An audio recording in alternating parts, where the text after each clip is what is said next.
Here we are, chatting under the hedge, workshopping that name still, but um, we're going to talk tonight about season five, just dropped today. And so we're here with Jordan and Clarence, aka, I'll let you guys give your gamer names, Clarence I am known as Ariakas. and Jordan. Obyiscus, or sometimes, on my channel is Obyiscus Hobby and Gaming. Awesome. So you guys are both located in the Toronto area, a couple of Yes, sir. Yes, sir. top players, and Clarence, you're one of the godfather of organizing gameplay here. Try my best. Oh, we had an awesome tournament back in July under your management, and pretty epic. I anything that was great about mine recently was borrowed from you. So And I just want to say I'm so happy that there's other people out there promoting the community, promoting the game, promoting events as well in Canada. And it's a great thing, because the more you do and the more I do, it's just going to make this hobby better for everyone. absolutely, yeah. And the snowball effect. Once Sam got in, and like I put on two six persons, which Jordan came to one, um, and then all of a sudden, once the right person or a few more people start, and then it just, there's 12 people. Okay, I'll play. Oh, there's better prizes. I'll play. Yeah, yeah. Yeah, hopefully it just keeps growing. Not that the prizes were bad at the six-person event. This there's a full starter box in this for a six-player event was not shabby prize-wise. No, yeah, and I should just give a quick shout out to the multi-zone and Dylan who owns that, because he has been part of the game since day one as well, and a big supporter of it. And he takes a small loss doing obviously he gets like people in, but what he gives us for what we pay to play there, he's definitely not making money on our events. So yeah, shout outs to Multizone. Go check them out. They have a good selection, and they're big supporters of the game. That's awesome. Yeah. So quick, Jordan, let's start with you. You are a top player. I remember you won the Canadian Open last year, correct? Against you, Clarence? Yeah, we met in the Yes. finals, and I was hoping for an epic battle. And today we played another game, and we continued the streak of me unable to beat Jordan. Yeah. That was a good game. Clarence, I think, had suffers from playing all the factions and jumping around too much sometimes. Yeah, it's a bit of my Whereas problem sometimes. I think pretty much since they came out, I've very much just mained Martels, and can't remember if that tournament was also one of those great ones where it was. I think it was the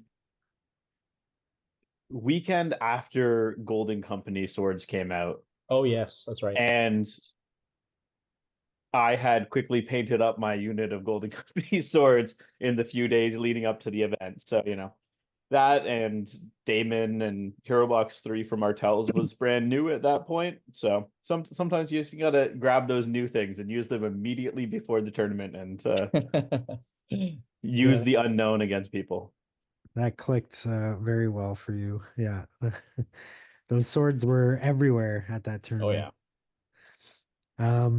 And then Clarence, you play multiple factions. I've seen you play when I first played you, it was Targaryens, Yep. you've played Lannisters Yep. and others. Yeah. I think I've always at heart been a Stark player. It's my first faction. I've got over 100 points painted. And even recently I was playing some Baratheons, and I just missed the good old Lance Cav 10 dice charge. And I was like, oh, I want to go back to my Starks. But I do feel, and we're going to talk about today, I suppose, that like the Starks are a bit overplayed. I mean, I just want to try something different. But yeah, I have every faction. I've played every faction, but the big ones I use most of the time: Starks, Targaryens, and Baratheons. I'd say they'll also play a lot of free folk too. So I jump around a lot. Okay. I played against you once with Starks, and I remember you crushed me. So maybe that's your secret sauce right there. That could be it. Yeah. Eric's are good Martell matchup, yeah. Awesome. So, well, without further ado, we are waiting on one other player, but hopefully he'll jump in when he can. So yeah, let me pull up today's season 5 updates here, and can you guys see that right now? Oh yeah. So we got we're gonna go bottom up. So we're gonna kick off with the Boltons, who I had a chat with Sam the other night in an interview that we just put out, and he was saying that he definitely felt Boltons needed something, and yeah, let's see what they got and what you guys think about that, and if it's brought them up to a competitive edge. Clarence, before we jump in, I'll just mention you for the last tournament that you ran, you were ready to play Bolton, and Oh you had yeah. done some play testing with them, and you were pretty successful with them. Yeah, no, I've been doing decently with Boltons, but I feel like yeah, they're definitely need a little bit of help here and there. So, the first unit I see here is Dreadfort Archers, and they got big buffs, big buffs. So, but the fact that they can shoot into combat and not wound their friends, that's also nice too. Yeah. Hey, Sean's here. We got Sean. So quick intro to Sean. Sean, you are another Ottawa local player, kind of the kingpin of the Ottawa scene, I would say. Um, Cool. you were the guy who taught me and brought me in. So and quick funny side story about Sean, you've played in a few US Nationals, and when I had first met you, I listened to a podcast where two of the US champions were discussing how they both played this Canadian named Sean and luckily beat him because of some of the most disastrous rolls possible by Sean. And they both went on to win the US Nationals. So I was like, Yep. what are the odds it's another Canadian Sean from Ottawa? Pretty slim. Yeah, it happens to be the same guy. Yeah. I'm the owner of the world's unluckiest dice. I had a giant with maximum wounds going into some faithful who rolled a 1 like 3 or 4 times in a row Oh no. and just did nothing. And it's like one of those hits would have blown that unit up. But now we see some changes to giants, so maybe it'll be a True. little bit different. Yeah. Maybe I That- complained hard enough after that. Now you can roll 4 ones and At once in one attack instead of separated by 3 or 4 separate attacks. Yeah. Last thing I'll say is, Sean, Yep. you are a predominantly Greyjoy player right now, Correct. but you also did a lot of free folk. Yes, the original Giants player. I would bring a Mance list and a Giants list, and they'd think I'd play Mance because that was what was good, and I'd play Giants instead. Reverse pseudo. Trap So card. we're going bottom to top, Sean, and we were literally just starting on the Bolton Archer. And yeah, so we had established they already had the ignores line of sight, but they now they don't do the auto wound Very to the nice. unit engaged, which is Which is nice nice. because you're already forcing a panic check, and Boltons don't have the best morale. Yeah. So kind of if like rerolls and precision is nice. Scout opening is a great ability. So it is a great ability. But you don't want to do also panic and also just a chip wound. So that's Yeah. a nice change. It makes it not as feels bad. And then their The armor pip of went up. armor. Yeah, which the Yeah. difference between 5 and 6 armor is big. Twice as When it- good. When it comes to those the shooting fights, if you are needing to get in a ranged fight, every bit of armor helps. I'm not looking forward to 6-up saves on my bowman, but Yeah. so Didn't Now, the I mean, OG. Oh, sorry, go ahead. I was gonna say though, like as much as they are buffed, I guess the big question is it's obviously better, but are they good? I mean, I took them in one of my lists because I like having a ranged option. But if you compare them to the other 6-point archers in the game, Lightbringers, crossbowmen, blah blah blah, are they actually good? Stark archers, for example, are they actually good? I think pretty much I think it's hard to be a 6-point long range unit without being good. I don't think they're the best 6-point long range unit. And then there's the new Desert Stalkers that you just played me with as well. The Starfall Bowmen, yeah. Starfall Bowmen, my bad. Starfall Bowmen I think are definitely I think are better just because I think they are in different ways. Although these guys have that nice 7/7 profile. I think they're good. Like I think they're solid. I can't see playing Boltons without them, but that's because I think pretty much any faction that has a good long, like a, you know, a 6-point long range unit should take them, right? Yeah. Having the ability to shoot people at range and the threat that that poses, Yeah. as long as, you know, they're hitting on threes. Even if no one's engaged, they don't have any ability and it's just naked dice. Though to be fair, 9 times out of 10, Sour Allen joins them for free anyway. Exactly. Right. Yeah. So you have attachment that buffs them and gives them rerolls and gives them those bonuses. Also, you know, a lot of the game, they probably will be shooting someone that's engaged, right? And, you know, firing into something, and say you have like flayed men, right? Some with intimidating presence. Now you're firing in, probably, as you said, have Sour Allen to give them, he can give tokens or rerolls or something. It's Sundering, Critical Blow, and a third effect, which I forget about. Yeah. So I think they're definitely solid. It's an improvement.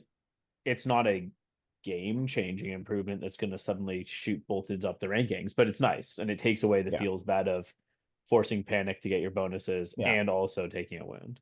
Yeah, that's fair. They don't need to be handicapped by unnecessary self-inflicted wounds. They're already kind of struggling to. And a lot of the Bolton stuff already causes you to do some self-inflicted panic, wounds. Essentially,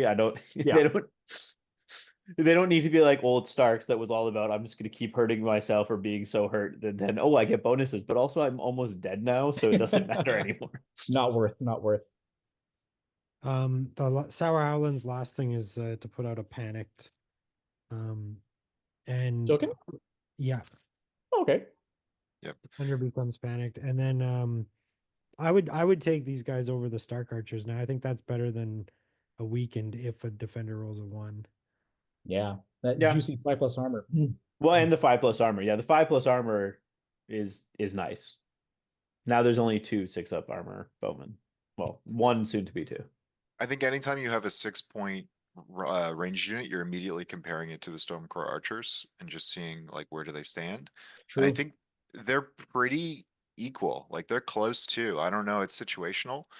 I like the when engaged benefit with the precision and reroll attacks. As a Greyjoy player, reroll on range should not be overlooked. I often put Jokin in there for precision on the bowman. Now you're just getting that baked in as long as you're engaged. That's huge. Yeah, and realistically, the Stormcore Archers there can be feast or famine, right? A weaken does a lot more to a 4-up shot than it does to a 3-up shot. Yep. So the change here is they added the last part. So they added the if they were already panicked, they instead become weakened. Okay. Yeah. Again, I don't think it's not a huge change, but it can be nice, right? If a 4-up to hit, probably not stripping a rank unless they only have a wound or 2 left. But if you've thrown out enough panics because you're Boltons, you have a chance of weakening the attack on the way in, right? Yeah. I've seen a player in our local shop. He runs Commander Ramsey in this unit, and it's kind of a cool combo because then they charge you, you play set for charge, and then if there's a Hideous Visage check as well. They might lose a rank before they even get the swing as a result, which is cool. But my personal feel is if you're going to take 5-point infantry in Boltons, I kind of want to take the aggressive stuff. I want to take Cutthroats, in particular Cutthroats, right? They just hit so dang hard for 5 points. I don't want a defensive piece. If I want a defensive piece, I would have probably plumped for Blackguard or something. I want aggression. I want to put the foot on the gas and make you go on the back foot. This unit doesn't do that for me. No. So it doesn't fit my style of Bolton play personally, but I guess there's more out there. Yeah, I think it's cute. I think that you could have those moments where your turn you pop you smack Reek and put panics on a bunch of units around these guys, and then your opponent charges them. You get lucky and strip a rank. Then now suddenly all of those units are panicked and weakened. Yeah. Like it has that potential, but most of the time it's not going to really change anything. And I agree, Boltons kind of need to be all gas, no break. It feels like at GCO, I played in my final round against Boltons, and that game was significantly closer than I expected it to be.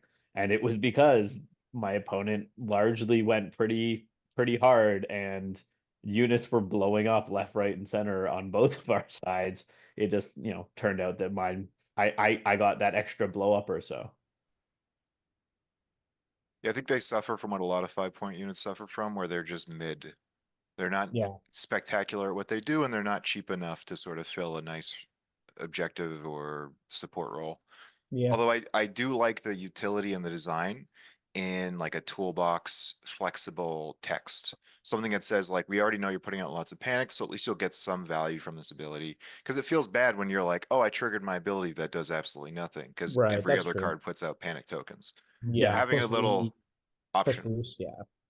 And the options for weekend's good when you're a fairly squishy faction. Yeah. True. But yeah, they're in a faction with one of the, if not the like best aggressive 5-point units, so it's hard. This unit might kind of encapsulate the theme of this update, in that like it's just baby steps in the right direction, right? Do I think they did enough to make me want to take Spearman? Probably not, but I'd rather they do smaller changes overall to the game. I kind of hate to hijack the conversation here, but like I was discussing with a friend of mine, Rich, that season 4 was one of the most balanced seasons, I would argue, that we've had in a long time. So to make big sweeping changes and rock the boat would probably be dangerous to upset the good balance that we have.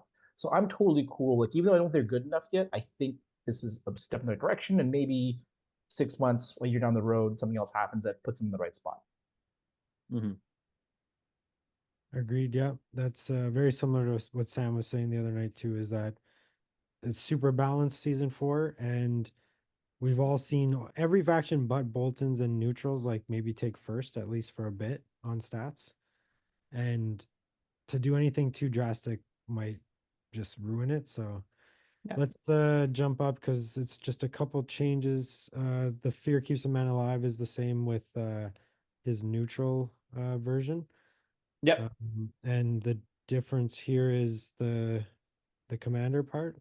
Yeah. So if if that enemy isn't short of the commander's unit, then the healing gets an extra wound. It's nice. We'll see it again with Roos commander and neutrals. Boltons have a surprising amount of healing between NCU Ramsey and Cruel Methods and this card, so it's not to be slept on. Like, you don't think of them as a healing faction, but they actually have more sustain than it appears on paper. Yeah. And then harsh punishments, which again, oh my god, this card. So minor change. The change here is it used to make you panicked when you played it. Now it just doesn't. It's a buff, right? Like, no need to hurt me to play my cards. Why are you doing that? So yeah. Oh man, I have a love-hate relationship with this card because I often get lucky and I draw it early, and I'm not, I guess, aggressively minded usually. So like, this card's great. Sundering and roll heist dice when you're going to get depleted is huge, but I was always so loath to play it because of the negatives. You get a panic token, you suffer more damage, but like, you need the extra little kick, and I'm just glad that it's a little less punishing to put it onto your own units now. Yeah. You'd play it and immediately get hit by a crown zap that you'd fail because of the panic token that you put on yourself, and you'd take like 4 wounds. Yeah. It is an interesting design because these start of any turn cards and all the factions, you typically want them early, you want to play them out immediately. But harsh punishments, in a way, you're happier when you see it like a mid to late game. True. Because you're going to get the highest attack. You might already have a panic token. You might not care about the +1 wound at that point. You might just want to go for a big hit. So it's one of those cards that kind of flips the traditional, like, I want to see the buffs early, the start of any turn cards. That's true. All right, so Ramsey, the change here is Prey on Fear. They gained Prey on Fear, which is nice because, hey, you can heal when they get smacked by your horrific visage. Yep. When we get back to the neutrals, this gets weird because I'm not sure if they intentionally have Ramsey and Roos being different between Boltons and neutrals, or if somebody made a mistake when they were changing when they changed Roos's neutral card and meant to change Ramsey's neutral card by giving Prey on Fear. But it's a buff. It's nice. Horrific Visage comboed with Prey on Fear is a nice thing to do. I always found Ramsey Commander to kind of like just getting Horrific Visage almost felt lackluster to me. For sure. Yeah, absolutely.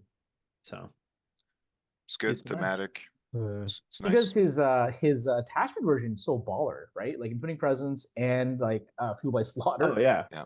He's a usable 2-point attachment. That alone says a lot. Yeah, his commander version is like, just one rule, Yeah. And then what? Steel Shanks? Sundering. Sundering. Yeah, he just gained Sundering, which that's Always good. always good. there's nothing wrong with his gaining Sundering. It's one of the best keywords in the game. All right, so into the Martells. Sweet. Oh man, Jordan, you gotta I mean, Jordan and I talked about this, and he told me some stuff like insight that I didn't realize. Because my opinion originally was, I'm just not gonna take that zone, and then Jordan said, We should probably say what we're talking about. "Oh yes, my bad." Are we on the We're strength? Strangler. Yeah, so this is a tie-in buff, but it's her Strangler card that got changed. So it used to be, at each round, once you took the zone that was poisoned, you'd get a token each round. Once you had 2 at the end of that round, you died. What it usually meant was people would, I think, good players would maybe not take the zone round 2, and then turn 3 on, they wouldn't care to take the zone. By the end of round 4, they die, but you're losing an NCU at the end of round 4 or whatever. You take it with an NCU that has, like a Tycho, someone that has an ability that you're going to use up before the end of round 4. So you didn't really lose much other than, not having a zone take in the last 2 rounds, where it's a lot less important, especially if it's 3-on-3 NCUs, and one of those might have been a pass NCU for one of those rounds anyways. So now instead, there are different effects each round. So as of round 2, so the first earliest you can get poisoned is round 2, and you lose all abilities. So it does take effect after you claim the zone. So any abilities that are on claim can still be resolved on round 2 before they're poisoned. So, Influence. an influence, a Peter. Influence is No, new again. influence Yeah, actually, you're right. influence you'd get blanked. So you'd put Yeah, the that's influence true. down, but you Yeah. actually do get blanked. So influences don't, but someone like a Peter could do it. Any zone replace could do their zone replace first. Yeah. Like Miri what's her, Mazdor. Elena, like could do her, like there's a, so like, but going forward you're poisoned and you lose your ability, which is great. It changes things, right? Like a Tycho might not want to be popped that early, so you can't now just use your Tycho or your Varus and be like, I'll use all of his tokens before round 4, because most of those units aren't going to use their tokens before the end of round 2 or 3. Then round 3, the NCU doesn't count as controlling tactic zones for abilities or effects. This can be very good against certain factions, right? Lannisters, I don't know, Greyjoys, like any Martells even, right? A lot Most of people, factions benefit in their tactics most deck. factions. There's a few that don't, right? Like Nice Watch and FREEFOK don't really care, but it's nice. It's not as big as the number 2. Number 4 turns you into Old Walder, so that NCU now cannot activate if you have any other units that can activate, which is really big. Usually this means maybe they won't get an activation, because you probably don't want to really hold this blanked NCU just so you can have a last activation of the round taking a tactics board zone. The only way they do is if you bring Doran or Pyatt to have that 6th zone, or if you're playing a 3-2 matchup, which I think is one of the reasons why you don't bring Doran with Tyene. We'll get to Doran, who's changed in a bit. But this is really good. Just having to activate last, you're pretty much dead. And then the final effect is now you do die at the end of at the beginning of round 5. So essentially, round 5, yeah. So it's essentially you die at the end of round 4. The only difference is for any scoring or anything that would matter. Now Tyene can still be stopped, like turned off by like Olenna. So like Olenna, if Olenna turns her off before the poison's attached, then the poison doesn't attach, just because of how that works. And some weird things like that. But she's definitely improved. I still don't know if she's worth 5 points. She does bring that 1 tick of heal every time she takes the zone. But I think she's definitely interesting. I this ability has enough impact on the game. It's funny, killing the NCU in some ways at times faster than it does here isn't as good as, being able to reliably turn off those abilities and things. So I haven't had a chance. I'm definitely going to be trying with her, but she's interesting now. She's definitely interesting. I feel like this card does in effect everything it was doing before, but better. Because if you're Yes. playing against a good player, they're usually dying around round 5 anyways. You're turning them off by round 4. If they have to activate last, there's likely going to be, either too inefficient, or you're not getting the benefit of them anyways, Yeah. or they might not be able to use them at all. And then you counter Eddard and Corrin much better, right? Because now you lose all abilities. They can't sacrifice them to do their effects that they might have otherwise done. Yeah, and there's some lists that bring 3 NCUs, none of which really want to lose their abilities that early, right? Like if you're some Stark builds like Sam or some plays where it's Arya, Catelyn, Eddard. Well, you're not gonna lose Eddard's abilities. You're not gonna use those up in time. Catelyn, you don't want to lose your token removal and max dice. And Arya, odds are you're probably not going to be using want to be rushing through your Arya tokens that fast. So either you're gonna not take the swords because that's usually what's poisoned, which you definitely can't do as Starks, or one of those guys who lose the ability. So it's definitely interesting. It might be one of those in one of the pairings because I think again I don't think you necessarily want to put her with Doran. It's not a huge counter, but anyways, but she's definitely better. I want to throw in real quick. I want to throw in real quick that someone mentioned that if you play against Gilly, it actually buffs Gilly because then she can become a real NCU for a bit. But that's a super corner case, but kind of funny that do not run her against Gilly. Gilly loses the ability to die and she stays alive. Becomes an NCU for a couple rounds. Yeah. That is pretty funny. Yeah. All right. Well, I'll just say that card scares me personally. Yeah. I think it's a genuine fear now. In the past, Tyene people thought was scary, especially like newer players were like, oh, she's really strong. And then it was like, but then when you got to higher levels, it was kind of like, it's not that bad. But now she's definitely scary. We'll still need to see if she's worth the 5. But only unit change for Martells, sadly. And was it just the lance, kind of the general lance? Yeah. So it's just the lance change that we'll see everywhere else, which is their dice went from 6/4 to 5/4.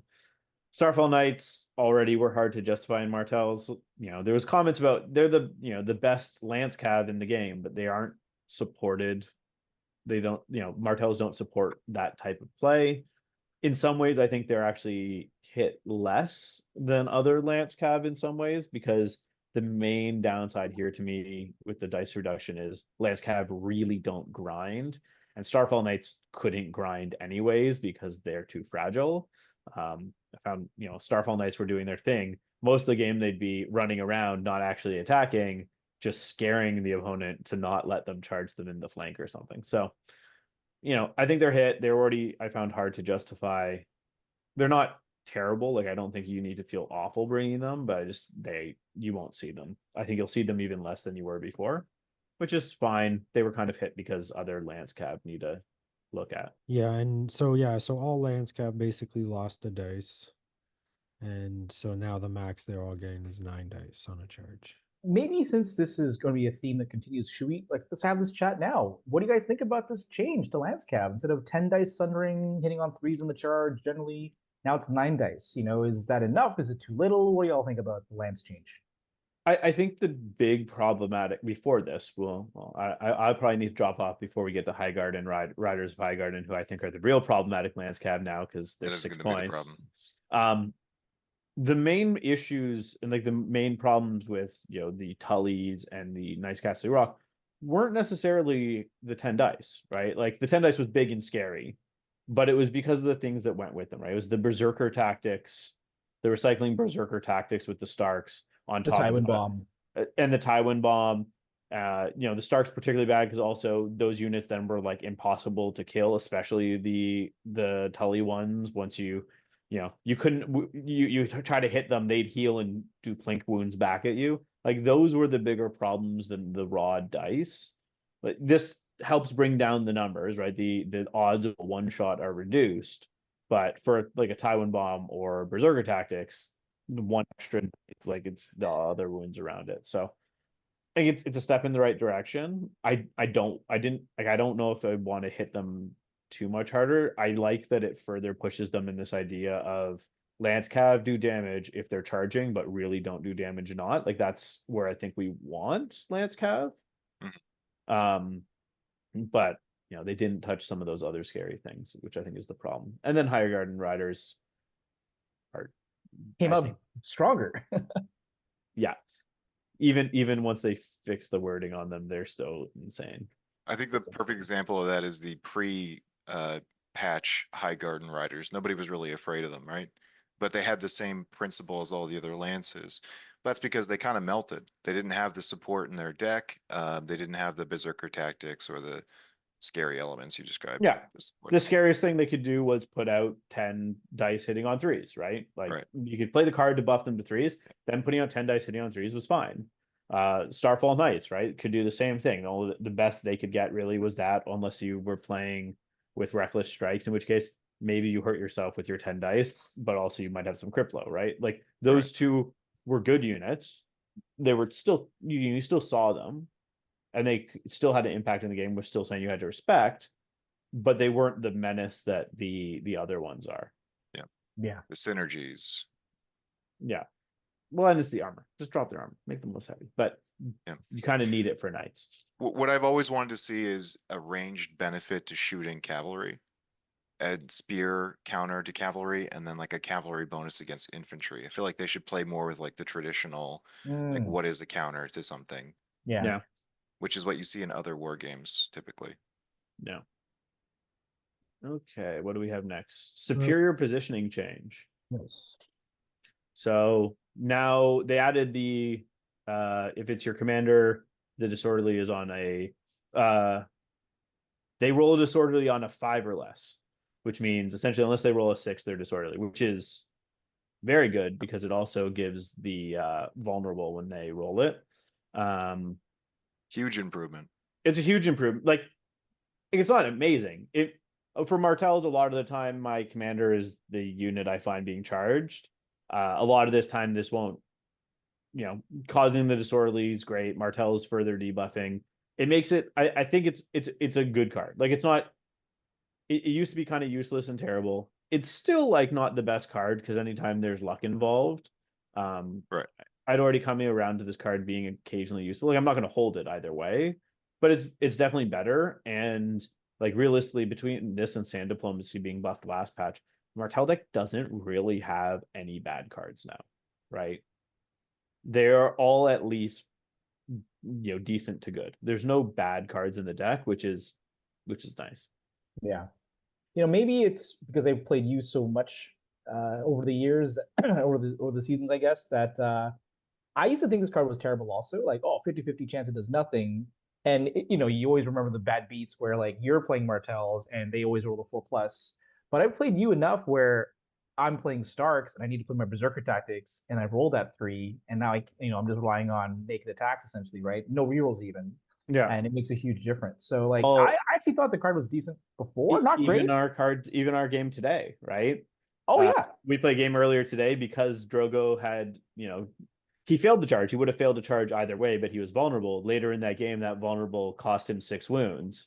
Drogon the Dragon. Drogon. Yes. And then Drogo, also the turn later, got hit by the disorderly charge.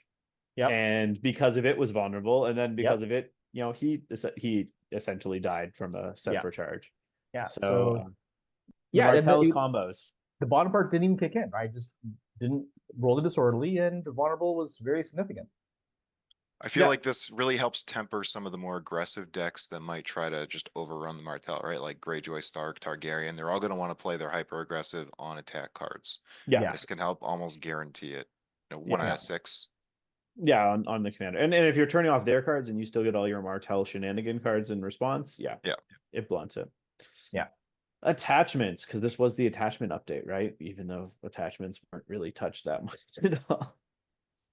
Aaliyah Sand dropped a point to 1, and Boisterous Charisma became New Boisterous Charisma, which is just a completely different ability. Yeah. How do you feel about the change to Boisterous Charisma? Every time you pass panic, target one enemy short range, they become vulnerable or weakened. I love the change to this ability as a Martell player, not because I want to take Elia. Like, she's usable. I probably won't take her though, because I prefer, precision's kind of nice. We get a lot. Vulnerable and weakened, not stuck to an order is nice, but I'd rather be able to just manually throw out a token how I want. But the Boisterous Charisma, from a Martell perspective, since we're talking about Martells, Boisterous Charisma was like the bane. Martells hate Boisterous Charisma. There was some Greyjoy players locally, and you'd see online playing these heavy Boisterous Charisma, lists that just made Martell sad because like 90% of their abilities and tactics cards all require targeting. So I'm glad it's gone. Elia is usable. One point's really always hard to find in Martells, as long as we don't have any 4-point units and only have one 5-point unit. So it's a hard squeeze, and also our 6-point units need a tweak, but she's interesting. But yeah, the Boisterous Charisma change is a big boon for Martells. Why do you think they changed it? It just completely reworked it, right? Was it too strong before, do you think? I don't think it's a good design. I think anything that says you don't do anything with your, like, and if you build a list specifically like the Asha Commander with 2 Golden Company command like captains, it's not fun. I brought my Silver Bullet list against your entire faction. Yeah, it was just, I don't think it was too powerful. I think in some matchups it was particularly powerful. One, targeting is always a bit of a discussion. And as long as some things have weird targeting, Boisterous Charisma also just felt weird, right? Like, turned off Shield Wall, but doesn't turn off Martial Training, that type of thing. Yeah. Kind of always felt weird. But I think it probably was one of those could lead to field bads, right? Like, no one likes having their things turned off. I say as a Martell player who's, faction is built largely around turning off what you want to do, but just having it sitting on an ability all the time. No bias. Might have been a bit much. I think you can have cards that say you can't do that and abilities, but they Yeah. have to be like a one-shot order, a card you play, and then it's a finite resource. Having a passive, you just can never do it to this guy ever. Yeah. That's what leads to the NPE experience. This doesn't feel clever or like cunning. It doesn't represent the theme of that, which is what the Martell really embrace, right? But they have a finite resource. They can't do it forever. And it's still like, I think it's still good. You'll get to Asha, I'm sure, but like, Asha is good at morale checks, and she already has like doing other like flink damage on panic. So like now she's throwing tokens out too. Like, I think, it is interesting with the weekend too. It's like, okay, I'm gonna throw out a weekend on you because I did that. It's any panic test. So if they're forced to, you can proc it yourself, right? You can have this in a unit of Royal Guard that's engaged with someone, shoot that unit, force a panic check on your own guys, they pass, and now you've also weakened that unit that you shot at, right? So, or another unit in short. Is I would have liked to have seen it be a morale test instead of a panic test, just so that it has synergies with Asha doing like Warcry in her tactics deck and like interesting ways of self-triggering morale. Gross. Yeah, that might have been a bit much when it's not in order. Warcry would throw out all the tokens with Asha then, right? Yeah, just rainbow somebody. I do find it interesting that it's notably it's still like a heart. It still can't be turned off, which is an interesting choice. They didn't need to make it that way. They could have just had it as an ability. You can't turn off the Riz. Yeah. But yeah, I think they're good. We just have our Martell's away. We had 3 NCU changes, but one of them we covered earlier with Strangler. Dear Lord. Let's start with Nymeria. Let's get her out of the way. Because I'm gonna have to leave, and that way I can talk for Doran until I have to leave. So Nymeria was the change I've been there was 2 changes I always wanted for Nymeria. One was either swap her to affect not just infantry and just be Martell locked. They didn't do that. She still only affects infantry. But they did the other change I really wanted, which is they swapped it from being if your opponent controls water gardens for the +1 move to horse. This is nice because it makes more sense. It's the movement thing, so the movement zone. So that should be the one that gives you the movement bonus. the other big thing here is now she doesn't counter synergize with Water Gardens. There was always the weird thing where I would have always loved the +1 move. I love as a Martell player, but because of how Water Gardens turns off controlling abilities, it felt bad, and you didn't want to bring her with the Water Garden because then a lot of the time you just have that +1 move, which didn't feel worth it. So now she's pretty solid, right? Like a lot of the time, you probably won't be getting the vicious depending on when you're attacking with the unit she's influencing, just because Crown's usually one of the later zones taken. But you know, if you take the swords at the top and do a sword strike with Criplo, and then later in the round when you activate, the zones are all controlled. Now you also have vicious. It's pretty good.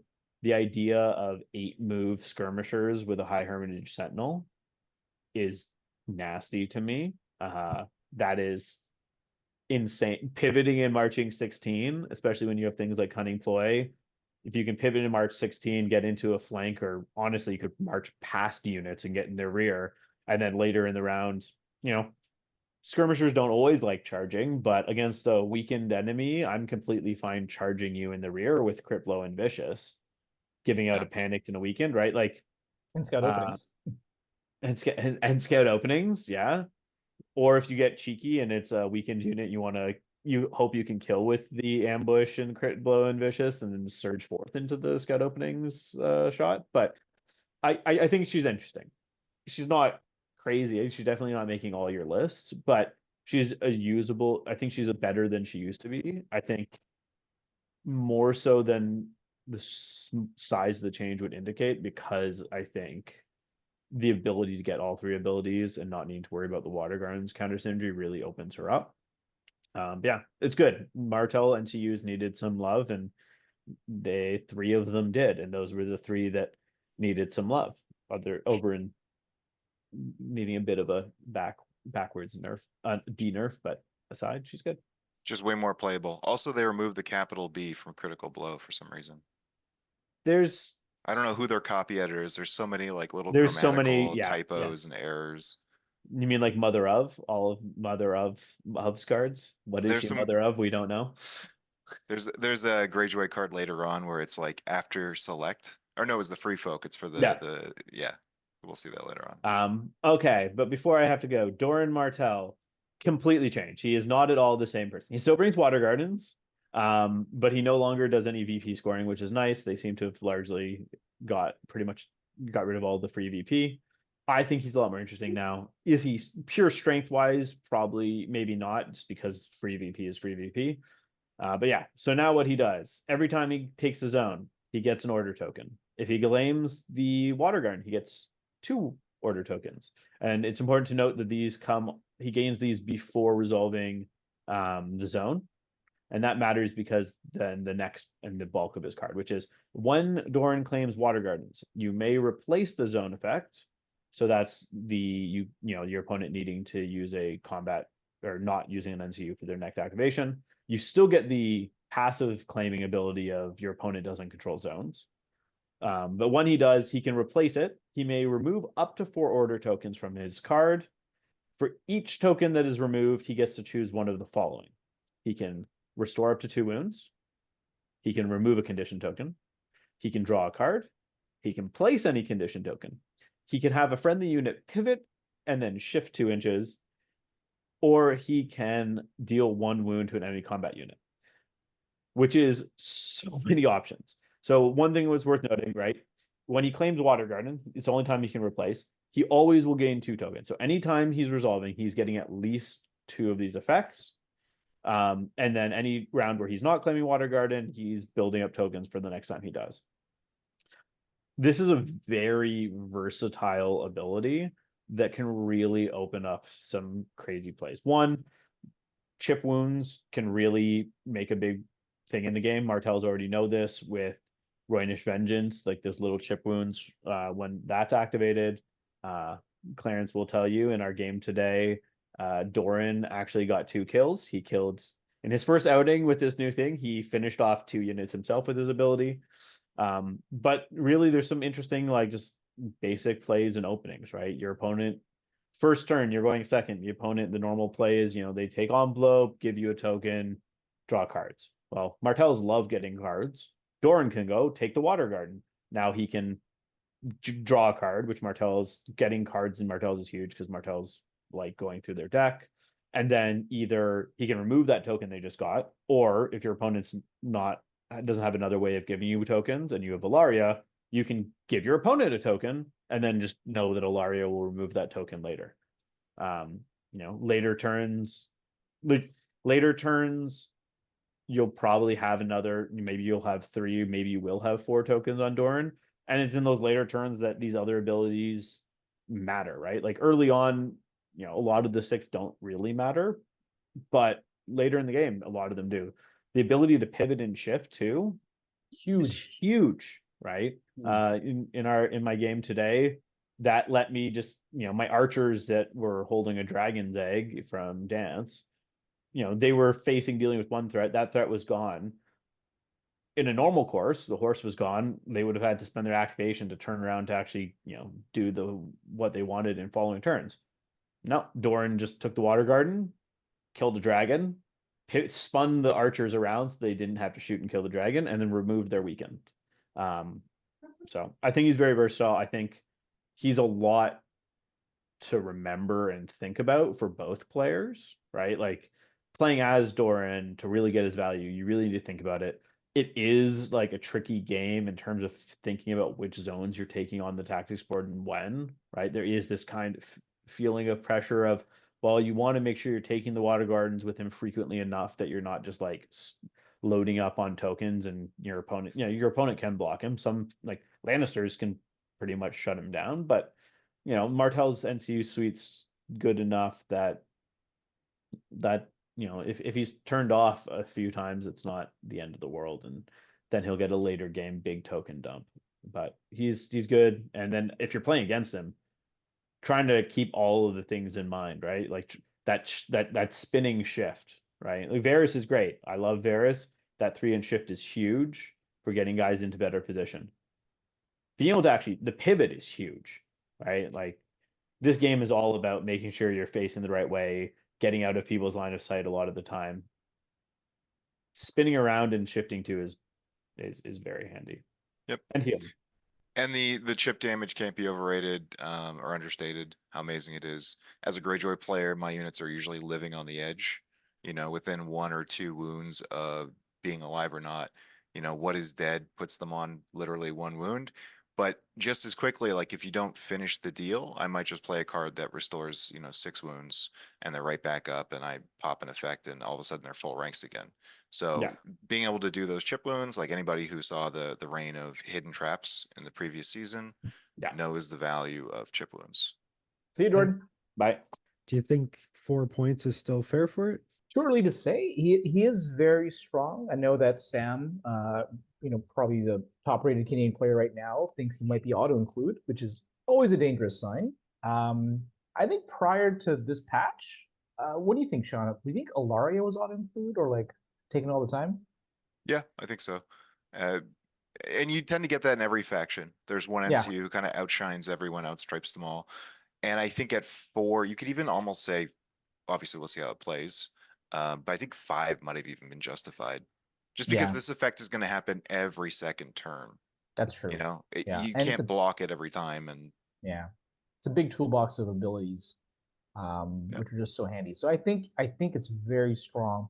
If it was 5, I don't think people would be complaining about it. Fair. All right. So oh, and this is a big sweeping change, right? This is everything else increment, but our complete rework, it's really hard to justify and balance right now, but it looks very, very strong. I love it. I think the rework was necessary. I think one of the worst things you can do in any game is put out of objective effects that get you victory points. Like anything that's like, oh, it's just in my faction, it's just like a little gotcha. You have to change the entire way you're playing the game. Like you should still have the basic bones and structure of the game, and then abilities that can change how you're playing the game, but not how you're scoring and winning. That's just, in my opinion, bad design. So I'm glad they changed that. Cool. All right, so into Sean's faction. Hey, Sean's world. Yes, I'll tell you about what's going on here because it's amazing. I play Iron Makers all the time, and they for a long time they were underrated. They were undervalued, they were understated for their cost, but they've been getting slow tweaks and increments and improvements, and they're awesome. They're in the best spot they've ever been in. So the changes to them, they have +1 to their morale. So now instead of being a 7-up, they're a 6-up, which in effect is a 5-up, because the minute they get 1 pillage token, they get that faction bonus. That's awesome. One of the ways that most people would try to kill my arm makers and why I run Asha would be Queen is through morale, because it's hard to take them down unless you've got, do not defend or the luck of the gods through their 2-up armor if they have the 2 pillage tokens. And then the other thing is they're now a 7/5/5. They don't degrade as hard. So just good value. Sometimes they'd get lower and they'd start to become like pillow fisted. But now staying at 5 on the lowest ranks, it's good. Good improvements. So, question for you, Sean. I know that Rickson has been furious that he cannot catch the white squid known as Sean Emberley, and he credits this unit as being like unkillable. And this was season 4. So I guess my question to you is, are you surprised they got a buff? Yes, but no. And Yes, I'll but no. explain that. It has to do with the philosophy of the way the Greyjoy play, which is they don't have a lot of ways in faction to build pillage tokens. They have a lot of text that says references pillage tokens, but people usually don't play them. They usually play super aggressive lists, and then they depend on the tactics deck and removing ranks to get pillage tokens. But in your tactics deck, you only really have the one effect, Rallying Cry, that reliably gets you pillage tokens. Everything else takes away your pillage tokens, so it makes it even harder to build up. So a lot of people play Iron Makers, and then they never see that pivotal to pillage token effect, which really allows them to hang in the game. So the way I play Iron Makers is with Eric. And Eric, the way I build my list usually is with Black Tide Chosen, Eric in another list, grab the bags, 3 units that have divide the loot, so I can just shift all my pillage across the field onto the Iron Makers. Turn 1 or turn 2, they have 2-up save, and now they're gods with their morale. And then if you put Asha on there, would be Queen, they're getting +3 to the morale. So suddenly 2-up armor and like 3 or 4-up morale. Then you're getting that Rickson effect of like you just can't kill these guys, especially supported by the Greyjoy deck, which is like, yeah, okay, there's lots of ways to get through and start to hurt guys. Like there's lots of ways built in this game, which I like, where you can kind of like slip through the cracks. Maybe you get a flank or a rear. Maybe you have a giant who says, I don't care, I'm just going to do damage, or a dragon. But Greyjoy has those great cards that just get you guaranteed health back. So even if you get those tricks or you have a way to do it, I have a way to bring them back up, and then they're not suffering in general from everybody else. It's only that 1 unit I got to worry about, or 2 units. So I'm not surprised, and I am surprised. I'm surprised because I'm doing well with them, and they're awesome. I love them, but I'm not surprised because I think a lot of people don't play them correctly. They play the aggressive. Like at that point, you should just be playing like Reavers and like running cheap units and Victarion and his soon to be awesome crew, which I'm gonna love playing. Yep. Nice. That was my ramble. Lust for Glory. Yeah, so Dagmar Clefjaw, 2 card changes. Yes. So these are pretty significant. These are actually like almost full card redesigns. Okay. I liked Dagmar a lot. I'm gonna pull up his old cards just to have him by, so I'm not operating on memory. I barely played against Dagmar. I don't know what's different here. So I loved Dagmar, but the way that Lust for Glory used to work, it didn't give you a pillage token. So again, it goes back to what I was saying earlier. They never used to have ways of generating extra pillage tokens, and that's kind of a drawback because let's say you're playing against Martell, and they're all about just mitigating your attack, making you pillow fisted, giving you weakened, giving you disorderly on the charge. You're not going to secure rank removal that way. You might get 2 or 3 wounds, and then you're like just shy of a pillage token. There's nothing, no worse feeling for a Greyjoy player than having an almost rank removal and then just like nothing, and you're just like, because you don't get the snowball effect that you need by removing the ranks and building pillage tokens. So Lust for Glory, what it used to do was it was an attach card as any turn, start of any turn, and it would give you the effect of having 2 pillage tokens, which was awesome, which is why I liked Dagmar back in the day. and +1 to hit, which is awesome.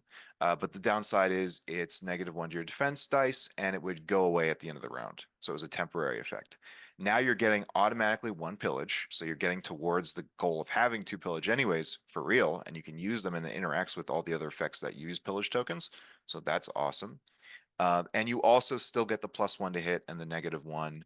It feels like a more, even though it is still temporary and around, more staying power on the board because you get a pillage token that stays.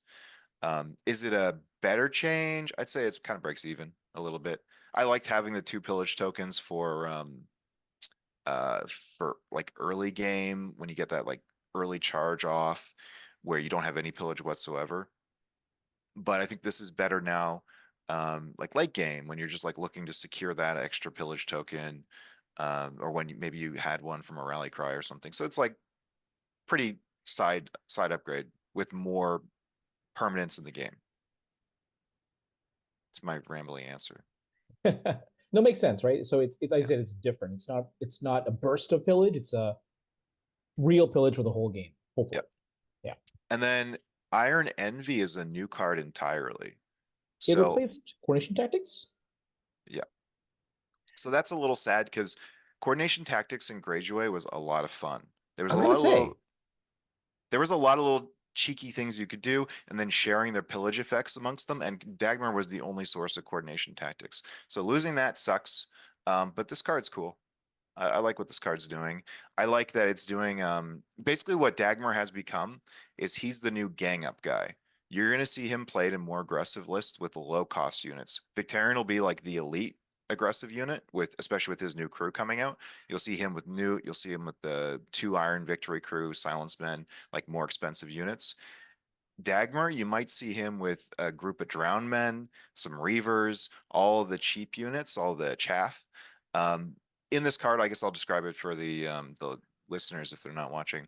When a Greyjoy unit activates, they suffer 1 wound and they become vulnerable, which sucks. We're getting the Bolton treatment there. And then for each friendly unit in short range with pillage tokens, you get 1 by default and then +1 for each of those friendly units with pillage, Sundering, Vicious, and you can move the pillage token from that unit to is it to this unit?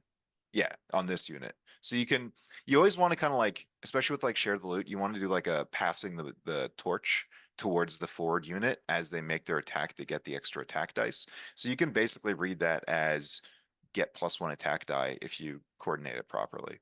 Right. So that is actually like that makes it, feeds into like the Kraken's Wrath style of I'm playing this card to go hard. It also doesn't share the same window because you can now play this and Kraken's Wrath at the same time because this is when activates and Kraken's Wrath is when attacking. So you can go for that super double on effect. It's interesting. I like that he's becoming the gang up man because he has gang up. So he already encourages cheap units attacking. I like that Drowned Men can potentially live in a world where they're hitting on 3 ups because they're 5 up by default, but then they're getting +1 from Lust for Glory, and then they're getting +1 from Gang Up. So the little Drowned Man who normally is like pillow fisted, only throwing 5 ups, he could suddenly become a hero. Sorry, I don't think the negative was necessary. 1 wound and becomes vulnerable. I think it's going to, especially with the changes they did to Drowned Men already, who are like probably one of the most ideal targets for this card. They're going to suffer 1 auto wound, so they're basically taking 2 wounds because they're one wound for every 2 hits, and they only have 3 health now. So it's like that's a big loss, 1/3 of their health. Yeah. Yeah, it definitely seems a bit situational because I look at it as what if I don't have any units with pillage? You still get something, right? You still get Sundering Yep. or Vicious, but it does cost you a wound and vulnerable, which is a pretty hefty price to gain Yep. 1 benefit. So you're only really juicing this if you have at least 1 friend. Yep. Wait, choose 1 plus. Choose 1 and then choose, yeah. So you need at least 1 unit with a pillage token within range to really get some good value out of it, which I guess isn't that hard. 1 unit with a pillage token is not that bad, I guess, right? The wound and vulnerable is overkill and makes this card go from like, ooh, interesting, exciting to like, okay, it might have a situation where it's I played. wish it was good also without that. Yeah. There's also no like general utility, which is what they did to the other Greyjoy cards that I loved, like Iron Price. Now you can remove a condition token with it. So if you get it Right. early, it's not a dead card in your hand anymore. This is just kill. So Asha, Commander, it's the Boisterous Charisma change again. And Yep, then, which is good. I wish it was a morale test, not a panic test. So you Yeah. can trigger off of Warcry, but that might be a little over the top. Yeah, maybe Rainbow of a card is too much. Yeah. She's already really good at panic test. She's got stubborn tenacity, so Yeah. it's nice. cool. And then Newt, so there's a big general change to Motivated by Coin. Yep. Did he It's just always have that? yeah, he always had motivated by Oh, coin. okay. For Noon and motivated by coin in general, it's just a super nerd fix for all the super nerds who found little issues between the different motivated by coins. It won't affect general play or people who are playing it casually because they never messed with that anyways. Right. So yeah, I am missing what the super nerd issue was because like it seems almost the same or exactly the same to me. It was the wording with bronze motivated by coin specifically, right? If I remember, Clarence. I just remember the issue. I think they had it in the FAQ was that people were trying to say that if I use motivated by coin, does every unit with motivated by coin get to trigger the attack? And they had to say no, only one unit. But now they've like clearly stated in the text itself, it's just one unit gets the attack. Okay, that's what I was wondering. I'm like, why? Like one friendly unit? How does that help me? You could always pick one unit to use it. Like, Yeah, people are saying it's every unit with motivated by coin would get to attack I definitely never read it that way. because you're human and you think straight. That's why I say super nerd issue. It was like the people that would, yeah. Sean, I'm so angry about this card. So angry. Yeah. So angry Did- because I felt Balon Greyjoy was way too auto take, ubiquitous. For the most part, what I saw, Greyjoy list took him. Maybe both lists took him, and I was expecting a hard nerf. Yep. I was expecting Me too.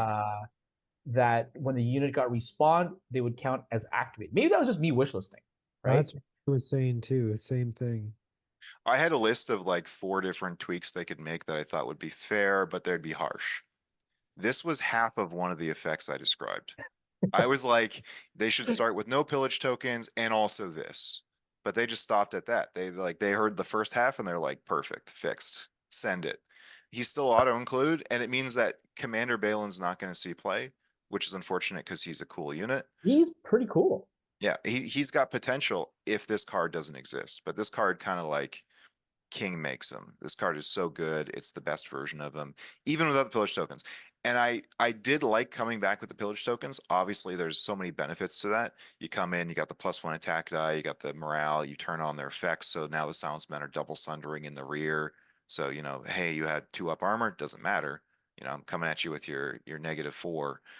But it's still good. Like, it's still awesome. Yeah. It didn't solve the core issue, which is bringing a unit back unactivated behind you in most cases. Yeah. Yeah. And my Cool. number one So- target for this card usually is Iron Bowman because they're usually the unit that dies, and getting them in the rear with rerolls is massive value. So No joke. Yeah, so another 6 months to a year of Balon Greyjoy. Yep. That's why I got the boat for him. Crazy how much of a difference it makes when I see a Greyjoy list with him versus without. It's like as soon as I don't see him, I'm like, okay, I could win this game. Yeah. I can actually kill units and they might stay dead. So that was it for Greyjoys then. All right, we're gonna jump ahead. We're gonna wrap up this first session with neutrals and then free folk. So jumping into the neutrals, a lot of this is just the motivated by coin rewording that Yep. That's all that is. Fear keeps a man alive. We've already looked at that. This time it's just specific to Roos instead of the commander. Right. Okay, and now boisterous charisma. We've seen that already. And now the Jokin changes. Ooh. Significant. Breaks my heart. They Jokin, ruined my Jokin. combo. They killed. Look what they did to my boy. I feel like I'm in The Godfather now, looking at This is the deserved. corpse of This is Jokin. deserved I know because that's the like attack if you attack Widower. Yeah.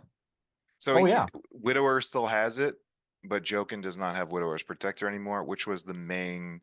It means it frees me, right? Because every Greyjoy list I played from here into the future of the Jokin having Widower's Protector was Jokin and Widower, Iron Makers, and Bowman, because it was such a good combo. They covered each other perfectly.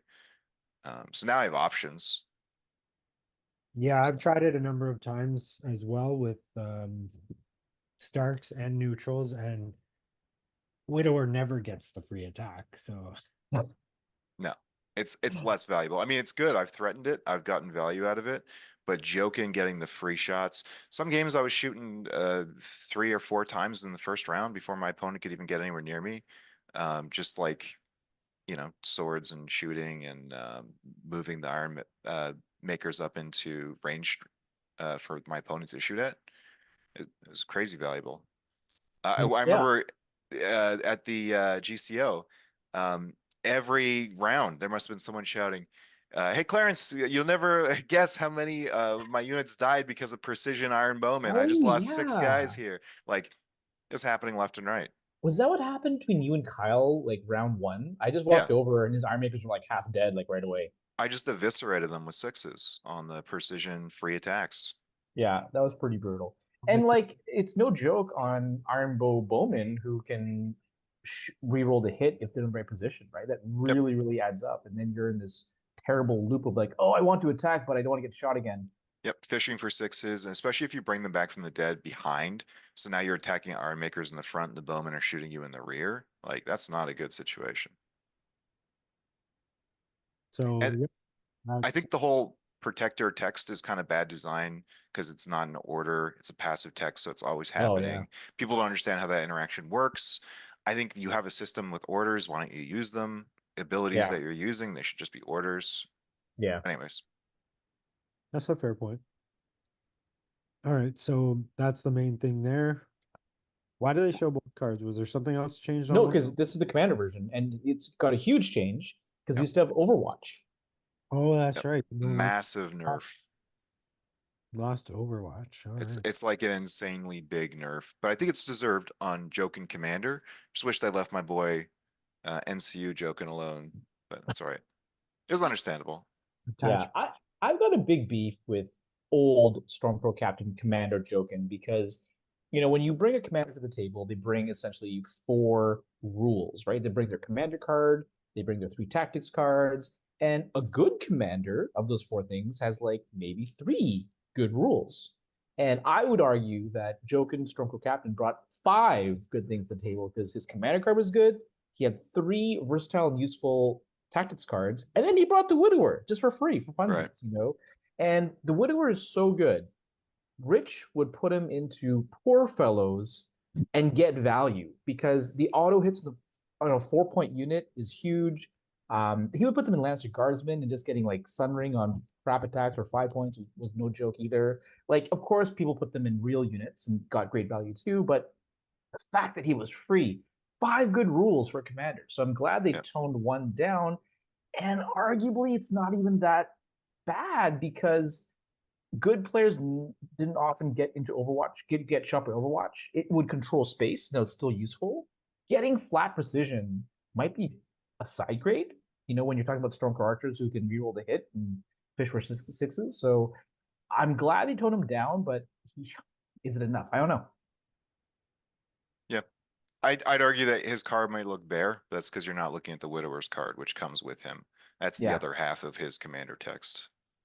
And now that the command version has melee precision, maybe you see him in other things besides Stormcrow archers. Now, I think that's a great unit to put him in. You know, rolling 10 dice with rerolls, blah, blah, blah, blah, blah is fantastic. But it gives you options and people might explore that. Yep. Okay. The next change with Biter is really cool because this is one that, Okay, sorry, go ahead. sorry, Colin and I talked about this change before. I was gonna, the only thing I've seen that I actually Yeah. had said should happen. He absolutely said this before it happened, and I don't think he talked to any of the designers, so they're sharing the same brain cell. But basically, Biter is now free, and he has to be put in a list with Rorge. Previously, Rorge was 2 and Biter was 1, and it didn't make any sense. It was like, why would Rorge I? Was 2? Pretty sure Rorge is 2, Oh my lord. Yeah, and so, he's still 2. so the But only way to get him into a list was for 3 points. Yeah. Which I'm like, no one will ever play Biter. Is a huge overinvestment for those two guys. But 2 points for two guys, you see that effect with Jokin and Widower, right? If you get two decent effects out of two guys, it's effectively 1 point for each guy. And they're a duo, right? This hero's box was all about pairs. It was Hound and Arya, it was Jokin and Widower, it was Biter and Rorge. It's the buddies together. So this thematically feels good. Points wise, it makes more sense. I like Elusive Escape and Insight. I think there's potential for Rorge and Dervishes if that ever becomes a thing with like a Joke and Stormcrow, right? Because they're benefiting from the retreat already so well, and now you're not turning. But anyways, I had tried him in like the Night's Watch Rangers actually a couple times. And then I also thought he could work in Thornwatch, like units like that that have the built-in retreat. Maybe even Bastard Girls. Yep. They don't get a retreat though. They already have Vicious as well, I think. Yeah. So Insight would be less valuable. But Tonight I was thinking, how do you give them they are a unit who needs a retreat. Theon. Oh Yeah, Bastard's Girl Theon. It's my jam. But yeah, hopefully this now will get Rorge played more, because now you're like, okay, I'll take Rorge for 2 because I'm getting Biter. Yep. This is playable, and I would even maybe I'm gonna mess around with this. I don't know if it's any good. We'll see. But in that Dagmar gang up list, having another gang up source with Biter, we'll see. Who knows? You might see me with 4 or 5 drowned men on the field one day. They're back. I wish that they weren't so flimsy now. I don't like the 3 health change. I think that was overkill. I think he basically removed them from the game, but We'll skip through these ones here quick because Braun, Dario, and the Fortune Seeker is all just the motivated by coin again.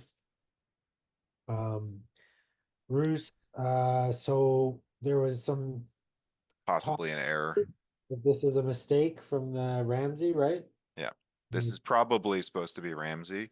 All right, so Speaking of FREEFOK. mistakes made, Harmer's Vanguard, which I still think is a terrible, terrible unit. Costs 5 for some reason. I don't know. What do you think, Clarence, of Harmer's Vanguard? 5 point. Yeah. The 5-point cav, it's something to be said for, but the problem is the rule that sells them, planned approach, is incredibly niche.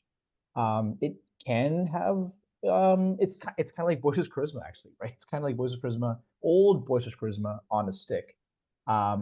So it's good in very specific scenarios when you don't want to get targeted by Lannister Supremacy, you don't get targeted by Set for Charge, you don't get targeted by weird cases like Shield Wall and Resilience, which do target the attacker. But it's just too niche, and for 5 points, there's just so many good options in the FREEFOK list. Yeah. If you want cav that hit, you probably rather just take a Chariot, Yep. So yeah, they're also incredibly flimsy.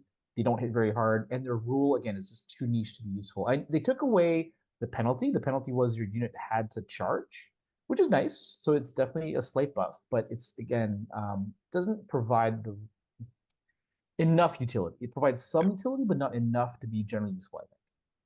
For 5, I'd like to see either an improvement in the base stat line, give them some sort of lethality, maybe not a 4+. Like, is it insane to ask for a 3+ on a 5-cost cavalry unit where every other cavalry unit does that? Or improve their support so they exist as like a mobility piece that supports from the back lines. Something like the when they pass morale in short range, they heal 1 off the Tully Cav. That would be interesting, especially because FREEFOK are not necessarily great at panic tests. True. So having a list that's built around being more resilient with panic tests and a little piece for that so that they sit behind units, planning and controlling and maybe threatening a flank charge when they have the advantage. Would that be too good with Giants, though, healing a wound off past panic?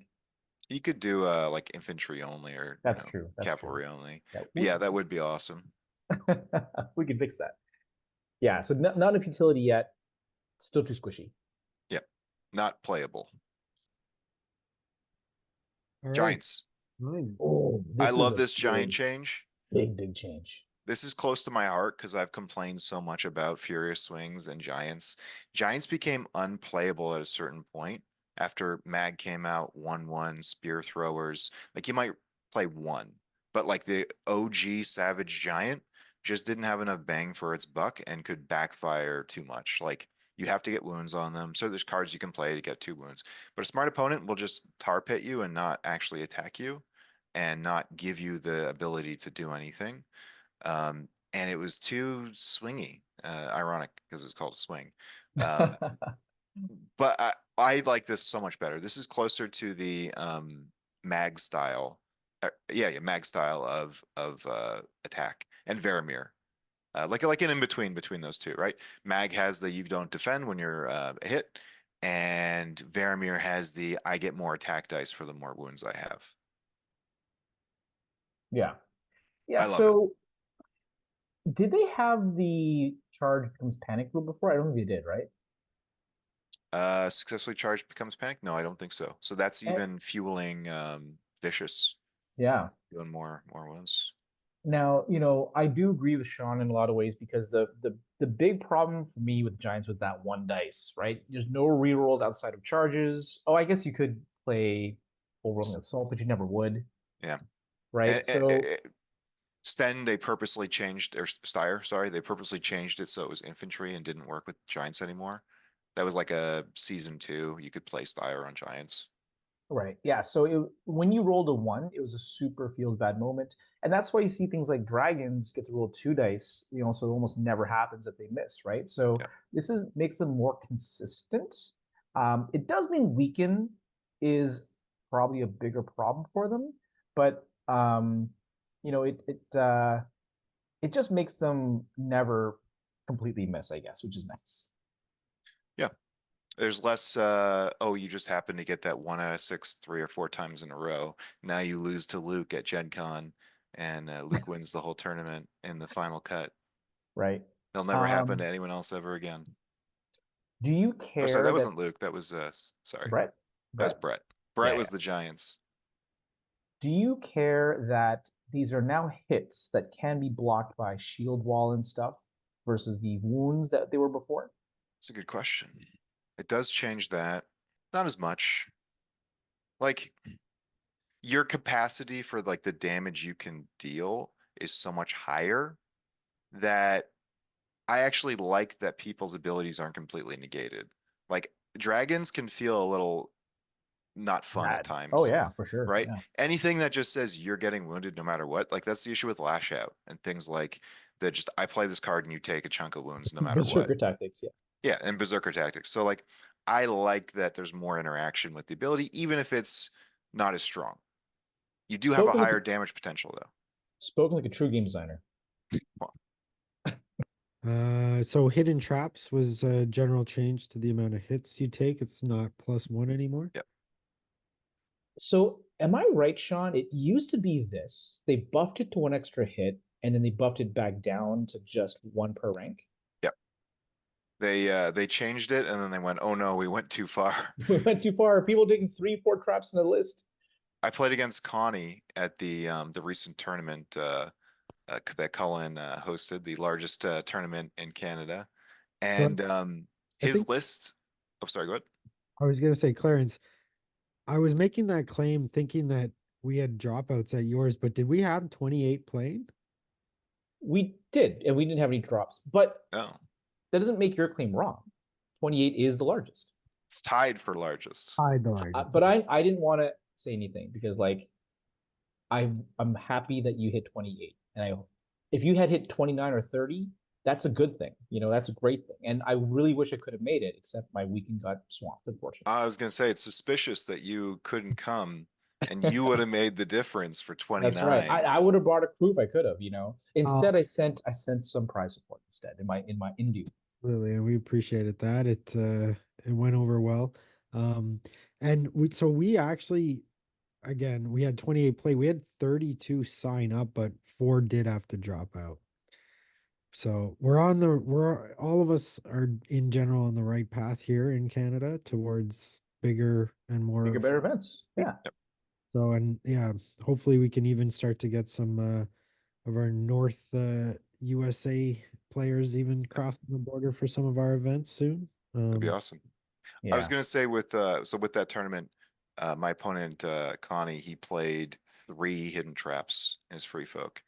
Because he had a Boric and the Harpoon guys, 2 trapper units, just sitting back. Every move you make, it's a trap. Actually, I think it might have been 4. It might have been 3 trapper units when Harpoon guys with Boric. Now you run Iron Makers, but against other Yep. lists that run heavy Silence Men, run heavy Reavers Oh, or it hurt. Reapers, it really hurts, right? 4 hits out of nowhere is huge. Like the 4 hits is insane because it's more damage output than their actual attack is typically, right? Yep. So it's just free damage, and arguably, I mean that is really good. The hits are really good, but the movement is absolutely huge as well, especially when you combine it with the Egret, especially when you combine it with Bogs. The movement is like it. The key with the movement, right, is that it affects your movement stat. So it's not like a bog, which is 1 inch off the total. It's like, oh, I'm Cav, and let's say you put your Gret on, and your movement 5 Cav or now movement 4, and then the movement 4 Cav are activating in long range of these trappers. Now they become movement 3, and it's brutal. It is absolutely brutal. And he comboed it with the Frozen Shore Hunters, where if the defender suffers any wounds, they also get a -1 move stat. Oh my lord, yeah. So now you're just imagine you're a Baratheon player. You got So a 4 move. yeah, I still think you're going to see a lot of trappers. Not a lot. I think you'll see at least one still, or Borok, or both. I don't think it's good and nerfed it, but I think they'll still be played a lot. It's still playable. It's just not as broken. You won't see entire lists. Exactly. All right, the bear. The bear is a very, I think, controversial unit because Sam, top Canadian player right now, is arguing that this thing's kind of broken and that you may see entire lists of raiders, skin cheaters, and bears. Sean, Yep. what do you think? That was my first thought as I started thinking about, I'm so glad I painted my bears because now I can play them. I'm going to play the bears. I'm going to play Bork. I'm going to play his boar, all the free units that you can swarm the board with. I don't like the skin change that they did, where now you have to pick on deployment one of the units. Right. I feel like it just took away all of the toolbox and the cool Yeah. utility and the theme. Mhm. Right. So now when I bring a list, yeah, there's a bit of a, hey, do I take the wolf, the bird, or the bear against certain factions? But not really. Usually you're going to have it designed now that, okay, this is a bear shapeshifter. I'm just going to take the bear every single time. And there's no flexibility. When I Yeah. played aforementioned Connie, he was playing a similar list to this, just without all of these changes, where it was all the animals with a bunch of trappers. And he was really intelligent about his choice every round. He got to pick, early on the bird. He started switching into the wolf as he got into charge range, but he still split it every now and then. Sometimes he'd go wolf, bear, and bird, all different units, all taking advantage of the different positions. It's a really like a good thinking list. It was really smart. You have to be like deep in the tactics to play it well. And I was really impressed with how he piloted it. It's a shame to see that removed. Now it's like a dumb, like I pick the thing always and I do the one thing. Maybe that improves speed of play, but I feel like it took away from the toolbox element, the utility. Yeah, that's true. That's true. Even though they buffed each animal, it Yeah. was fun to cycle and pick the one that made the most sense. Yeah. But the bear does look like it's going to be pretty busted. I think gang up with all the free animals is going to be gross. I'm definitely going to make Ooh, some free. Yeah. Because then you start to improve everything on it, right? I forgot about that. I forgot about the tactics Yeah. deck that just buffs with more units within range and more units engaged. Yep. Everything in free folk in the tactics, like the vanilla tactics deck triggers off in some way of like overwhelming. So if you just have that by default with all these free units, and you have gang up, which is already in their gang leader, who you can spawn for free if one thing dies. And by the way, something's gonna die. It's a cheap horde activation list. You're gonna get that guy. You're gonna get that effect. Also, by the way, the bear can control objectives. I don't know if No, you saw that. He can't control objectives, which I'm not sure what that is. There's no objectives in the game, but they've done a typo in the card again. Can I control objectives? Maybe it's a French word. I'll have to ask Sam. Objectif. I can't remember There's how you spell it. also the next line too. When this unit When is this unit is select, Select. it's my favorite. so, Oh man. just to clarify, like I've never really run free folk, so I'm not super familiar with these things. So the change is this part about Everything was Oh, changed about it's this this guy. completely reworked. It used to have 1 wound, a 4+ save, I believe. It would spawn in the flank. So maybe I'll let Sean wax Okay. poetic about this thing. oh okay, yeah, it was a one. Wow, okay. I'll give you the breakdown. So basically, skin changer or skinwalker, whatever they're called, it's an attachment. You put them in a unit. At the start of each round, you could pick between bear, bird, or wolf. They've changed all 3 of them now.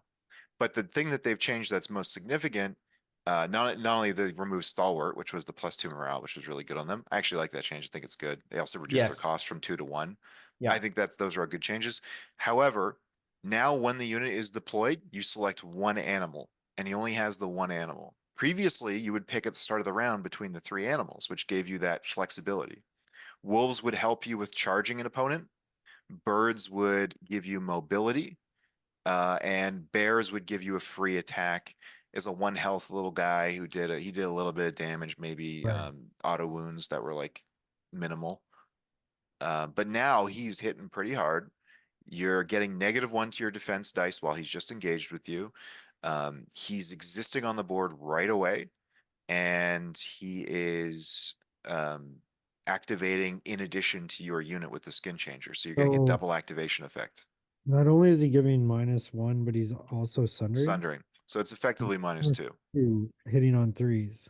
Yeah. 3 attacks. He's basically giving everyone sundering as well, because it's while engaged with them, they get -1 to defense. I will say So all 3 1 animals share point- that. Sorry. So I'm kind of just taking this in right now. For 1 point, you're getting a 3 wound, double sundering, No victory point. on armor, no 3 armor, no victory point. Like that is actually And don't forget, Chris, it's often 0 points. It's often 0 points because If you you can put get it in a raider, they have Three? adaptive. And they cost 1. wow. So they'll become 0. And they used to be taken all the time because they would also give your raiders Raiders are 4 stalwart. points. So for 4 points, you're getting The raider 2 block units. and this bear, which is why it might be really busted. it's insane. I was gonna say too that like Sean mentioned it, but I really, even though I actually own 2 boxes of skin changers and I have like all these skin changers, I'm glad they took away stalwart, because I always thought it was so dumb that a free folk army, which is the horde of unwashed savages, had so many ways to buff their morale. They had Mance and then they nerfed Mance. And I'm like, good, because obviously you take Mance to negate your one big problem. And then they introduce skin changers. It's like, well, obviously you're Yeah. going to take skin changers. And the list has so many other sources of Iron Resolve through Borak and the Walrus Chieftain and now the Jon Snow NCU. I was like, how come the army that's supposed to be the most cowardly has the most options to buff their morale? So even though it just makes them straight worse and I own 4 of these models, I'm actually glad that they have less tools to buff their mediocre morale. I would argue, like, story-wise, they're not the most cowardly. They're the least organized. Yes. They're actually like maybe Maybe the most brave, even. stupidly brave. One might say the true heroes of Westeros. Yeah, so yeah, the bear has 3 wounds, a 3+ save. That's not nothing, that could eat an arrow volley. And let's say you kill the bear with some random arrow shots, right? That's less damage now going on your main brick. The other thing too, it's interesting about the bear compared to Borak's boar is that it doesn't need to stay near the skin changer. It can stay near anything, which is Any unit. kind of crazy also. Which means that if the skin changer is destroyed, does he get removed or not anymore? If this unit is not in short range of friendly unit, it's destroyed. It doesn't say anything. Oh, when this unit is destroyed, remove its bonded animal. Okay. Wait, So you wait, still have question. that effect on the skin changer. Can you have then 2 bears just like walking together and keeping each other alive then? Oh, saying the within each bear- other's range? Yes. Yeah, Yeah. they can As be long like, as the skin changer's still alive, they can just be paired off, all right, they're just gonna walk off on their own. Okay, fair enough. holding hands. Yeah. All right, so bear pretty crazy. Makes me want to buy a box of skin changers. Don't worry, you'll see them soon. And Oh, so I wanted to say, and I think I may have said it. Remind me. So the bear lets you have -1 defense if it's engaged. So Yep. that's cool, right? Because it helps every other unit attacking the bear. So it's again this like gang up mentality, and the other two animals do the same thing, right? So the other animals, when they attach to combat units, when that unit gets attacked, that unit gains vicious. It's not the skin changers unit. It's any unit attacking this unit gains vicious. So it's like just giving you vicious, or it's giving you precision, I believe, from the eagle. Precision from the bird, and the wolf is giving vicious, which I think is I like that change. Smart change. I just wish they hadn't taken away the utility. Yeah. So Maybe even, I don't know. Yeah. maybe even tamper it down and say like you can pick each one twice a game or something, like so you're not picking the same one every single time. I don't know. There's other ways to do a more clever design than just you can pick one. Yeah. The granting vicious and precision are really good rules, Mhm. and yet I don't know if it's going to outshine the bear. Not unless the bear gets tweaked. Yeah. And this guy is almost equivalent to dire wolves now. Like when you look at the bear, you should look at him with the same eyes as the wolf pack, the dogs, the dire wolves, the solo animals, because he has to exist on his own now. He doesn't just appear. He doesn't apparate anymore. He needs to have armor and health. Otherwise, Doran, puts one wound on him and he dies immediately. well, he certainly doesn't have the movement of any of them. Like he's only moving like 4 to 8 Yep. so No cab move on him. I guess the question really is this worth 1 point, right? Because the skin changer does nothing now for the unit. The skin changer is really just bringing a bear. Yep. Is this worth 1 point?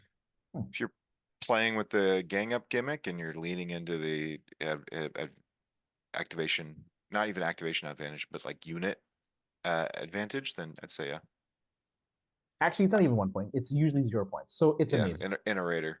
It's amazing. Never mind. It's amazing. I will say kudos to the designers for getting a horde faction that doesn't have the activation cancer. That's right? true. That is true. Because Yeah. these guys, these animals, these free Borak, the bear, they Could don't have have their been- own activations. Yeah, it could have been worse.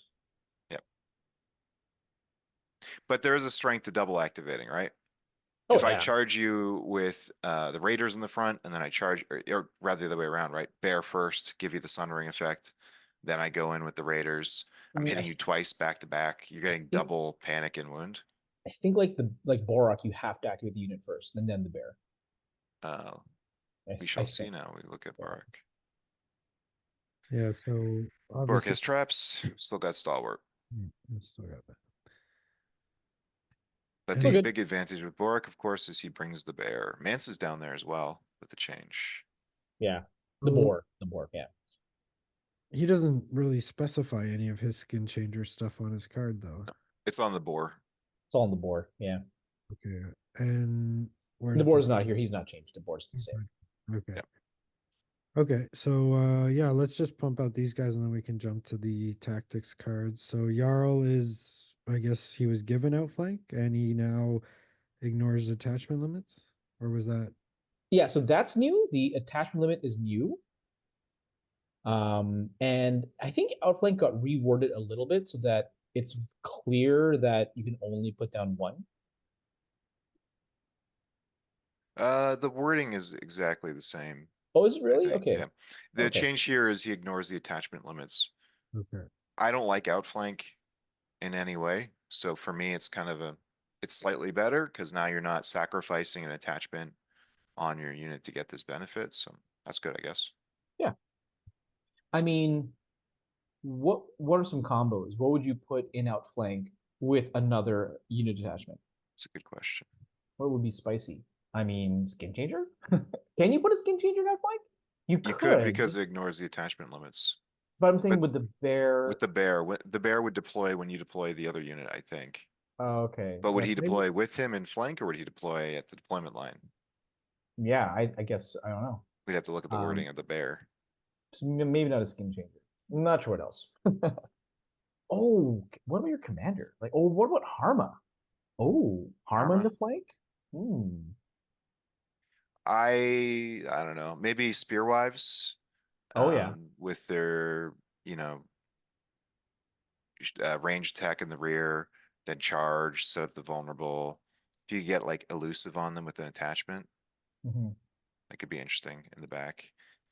If you can play with line of sight while charging people in the rear, that's always a pain in the butt. Because I know, yes, Spearwife Matriarch gives you swift retreat.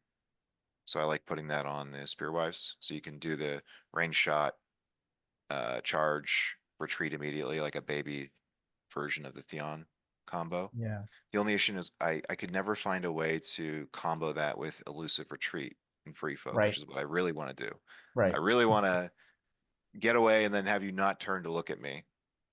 Hmm. Fortunately, these designers, they care about balance, I guess. So. I guess. Okay, Commands. Raider got the boisterous charisma. Yep. Riz. Yep. Yep. I like the changes to Raider, if only because I liked playing him in the early days. Then he got hit so hard with a nerf stick, he never got back up again. I Unbelievable. hated the king is dead. Yeah. Thought that rule was hot garbage. I thought they just basically took my Mance Raider I painted nicely and just cut him up into pieces like he was just unusable. So it's good to see the king is back.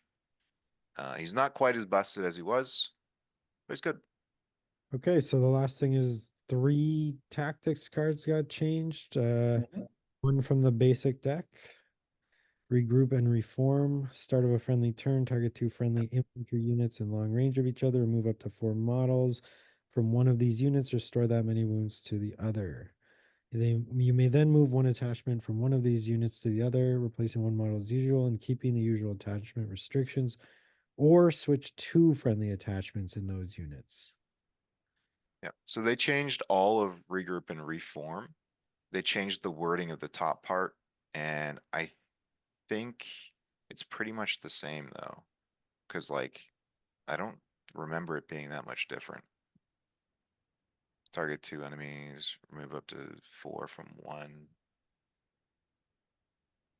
Yeah, I think they just clarified the wording a little bit. Okay, so not much change there. I don't know what they changed here. What about I'm reading the They text added right now. they added a space in between the 2 paragraphs that makes it a little more readable. That's all I see. So here's a fun for listeners out there who like FREEFOK. You can take Harmer's Bannerman. Harmer's Bannerman ignores attachment limits. Jarl also ignores attachment limits, so you can do it with Jarl now too. And what you could do is you could have a unit you really care about, like Savage Cave Dwellers. He's got 1 attachment in there, and then like a Harmer's Bannerman. You have another really good attachment in another unit.